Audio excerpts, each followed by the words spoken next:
Accord, désaccord avec Guillaume Durand sur Radio Classique et Paris Première. Adrien Quatennens, vous êtes député de la première circonscription du Nord. Vous avez travaillé donc dans le privé, dans l'énergie. Vous avez été membre d'Attaque. Vous avez commencé votre carrière politique, en tout cas votre mobilisation politique lors des manifestations contre le contrat première embauche de CPE de Dominique de Villepin. Nous étions en 2006 et vous avez donc rejoint Jean-Luc Mélenchon. Prenons l'actualité et d'abord la revue de presse. Oui ou non, est-ce qu'il y avait 30 000 ou 150 000 personnes à cette manifestation? Parce que ça fait sourire beaucoup de gens de considérer comme dans une grande démocratie comme la France, on n'arrive toujours pas à se mettre d'accord entre la police et les organisateurs. Écoutez, moi, ce que je peux vous dire, c'est que nous avions déjà fait une manifestation au même endroit pendant la campagne présidentielle. Vous vous en souvenez, c'était le 18 mars. Et les commentateurs s'étaient accordés assez largement sur le chiffre que nous avions annoncé alors, qui était de 100 000 manifestants.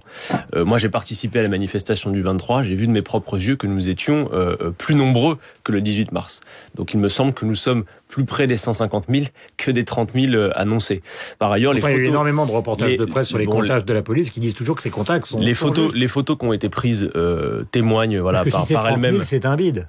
Bah effectivement, mais ce n'est pas 30 000. Je veux dire, moi, je l'ai vu de mes propres yeux. Regardez les photos de la place de la République absolument pleine, les rues adjacentes qui étaient complètes. Je veux dire, c'est vraiment de la mauvaise foi que de dire qu'on était 30 000. Donc le comptage de la police est truqué. Bah, écoutez, en tout cas, ce qu'il y a d'intéressant, c'est que la police a elle-même communiqué sur le fait que cette information était du off, parce que vous savez, normalement la police ne donne pas de chiffres sur les manifestations à caractère politique, elle ne le fait que pour les manifestations à caractère syndical.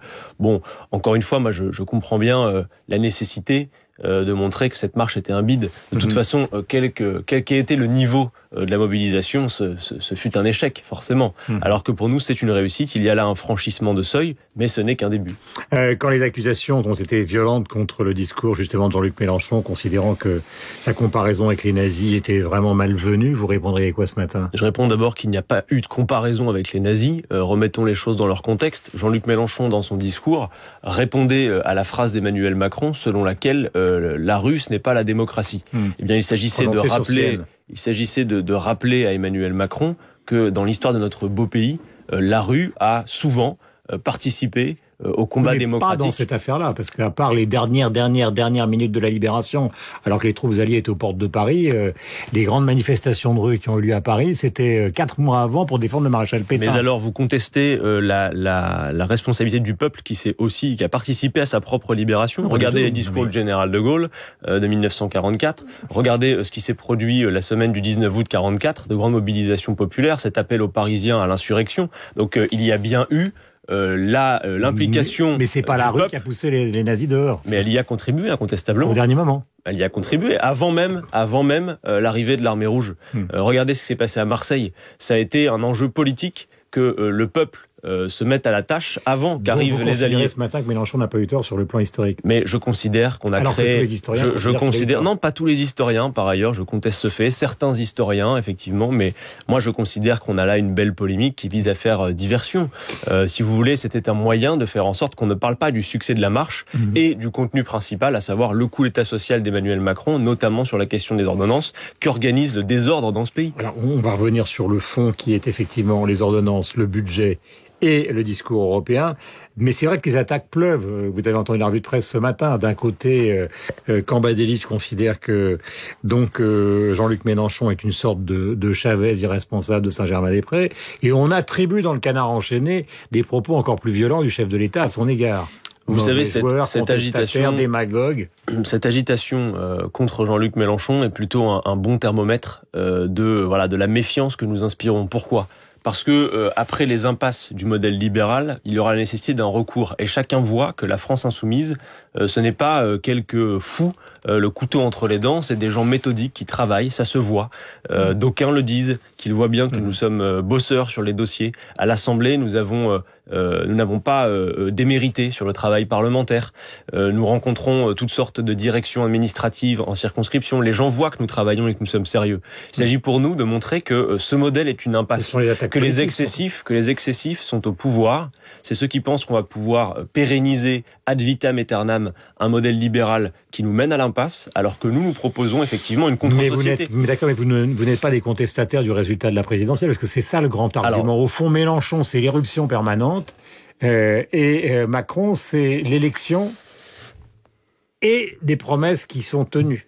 Alors, ce que nous disons, c'est que Emmanuel Macron a été élu président de la République, il ne s'agit pas de le contester. En revanche, nous disons qu'il n'a pas de majorité politique consciente et éclairée de soutien, d'adhésion populaire pour ce projet. Cela tient au contexte particulier de son élection. Mais qui est le contexte de notre élection à tous. C'est un contexte d'une forte abstention.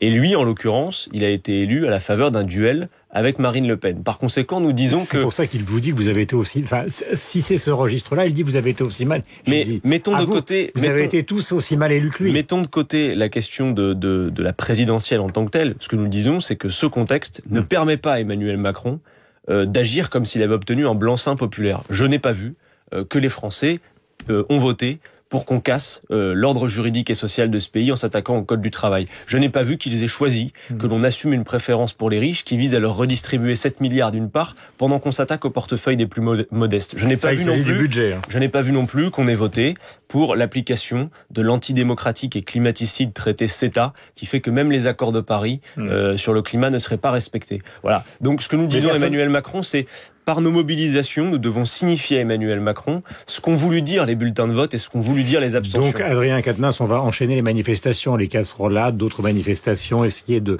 ramener les syndicats qui sont pas très contents, parce que Martinez, visiblement, s'il avait voulu vous rejoindre, il vous aurait rejoint, et visiblement, c'est pas le cas.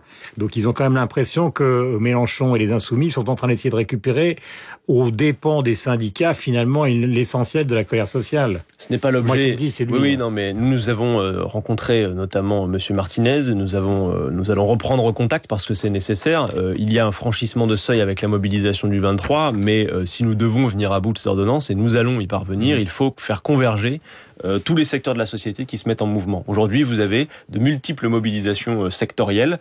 Nous avons une responsabilité historique. Ce qui est en jeu, c'est la réalité sociale pour 18 millions de salariés et la manière dont on organise le travail dans ce pays.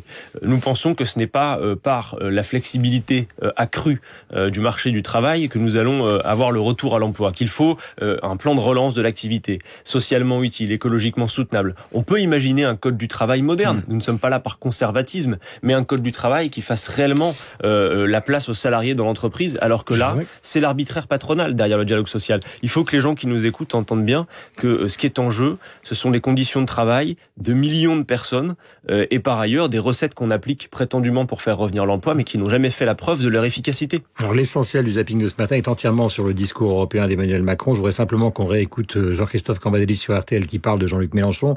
Tout le reste du zapping qui est sur Macron, on le diffusera tout à l'heure, donc entre 9h et 9h30, puisque nous parlerons plus spécifiquement du discours de la Sorbonne. Voici donc, vous avez déjà réagi, mais ce que disait Jean-Christophe Cambadélis sur RTL. Il a une pensée populiste de gauche, latino-américaine, qui pense que le peuple ne se réalise qu'en s'incarnant dans un seul homme. Et donc, il est la voix du peuple, il est l'orateur du peuple, et le peuple s'identifiant à lui et lui s'identifiant au peuple, eh bien, à partir de là, il accédera au pouvoir contre les oligarchies, dont malheureusement le Parti socialiste dans sa vision fait partie. Mais donc à partir de là, il divise l'ensemble de la gauche, il ne l'unit pas. Demain soir, débat avec Édouard Philippe, le Premier ministre. Est-ce que vous considérez que c'est un moment important ? Très. Mais je veux dire aussi que les propos de Monsieur Cambadélis, finalement, il ferait bien de les garder pour lui, parce que il n'a pas de conseil stratégique à donner, a priori, au vu de la situation du Parti socialiste. Enfin, qui a provoqué la débâcle ? Ce n'est pas la France insoumise qui a mis le PS au niveau où il est aujourd'hui, c'est le PS qui a glissé sur ses propres turpitudes, ses propres renoncements. Donc ça suffit de dire que la faute serait toujours exogène au Parti socialiste.